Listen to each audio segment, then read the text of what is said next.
So we begin at 5:30 with that 5 on Your Side investigation into online puppy sales. 5 on Your Side investigator Jonathan Walsh shows how people are preying on the pandemic puppy boom. Puppies. They can be a great source of comfort during difficult times, but they can also be a source of pain.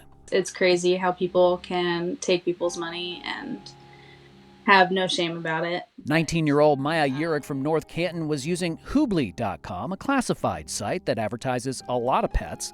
But the Better Business Bureau has a current alert on Hoobly and gives it an F rating. Maya was just looking for a dachshund for her parents. A woman supposedly from Ashtabula had an ad. She was only asking $300 for them, which is fairly cheap. Maya sent a $150 deposit through Cash App, and then, you guessed it, she was ghosted.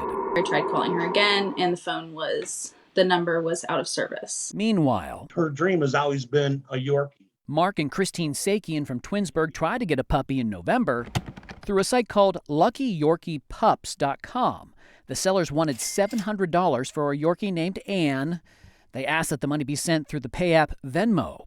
They wanted us to do it to pay as if we were paying a friend rather than with the insurance because it would cost more, and they said it would take 21 days. They sent the money, but then they got an email that we needed to purchase a heated kennel for the dog and that it would be like over $4,000. The Sakians refused and were out $700. We are being inundated by reports from consumers telling us their sad tale. Sue McConnell from the Cleveland BBB says online puppy purchase problems are really bad right now, and so does the Attorney General. Swindlers basically operate by abusing people's trust and their good nature. Criminals will even create a backstory that hits the heart. Someone in the military who got deployed and couldn't keep the dog, or there's been some tragedy. We looked up LuckyYorkiePups.com, and sure enough, we found the same dog named Anne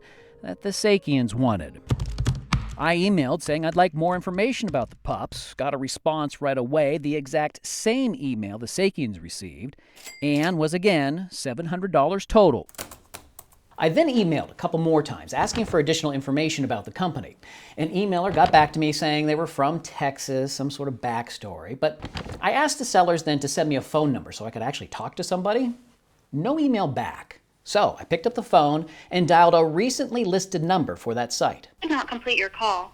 Please try again. The BBB gave LuckyYorkiePups.com an F rating, as other consumers have complained too. What do you think about that? That just breaks my heart because I'm not the only one that has gone through this. We contacted the domain company named Silo that registered the site. It thanked us for the heads up and immediately took the site down. So this holiday season, if you want a pup under the tree, the Sakians say you might want to just avoid online animal buying altogether. I would recommend going to a shelter. I mean, there's plenty there and it's a lot safer. All right, that was Jonathan Walsh. And when purchasing a pet, watch for poor grammar and spelling mistakes on emails and texts. Sellers insisting on payments through a wire transfer money order or through an app. You should also watch out for that. And keep an eye out for sellers who try to avoid letting you see the dog in person. By the way, the Sakians say the bank actually and eventually called that transaction fraudulent and gave them back their $700. Hoobly.com never returned our messages for comment.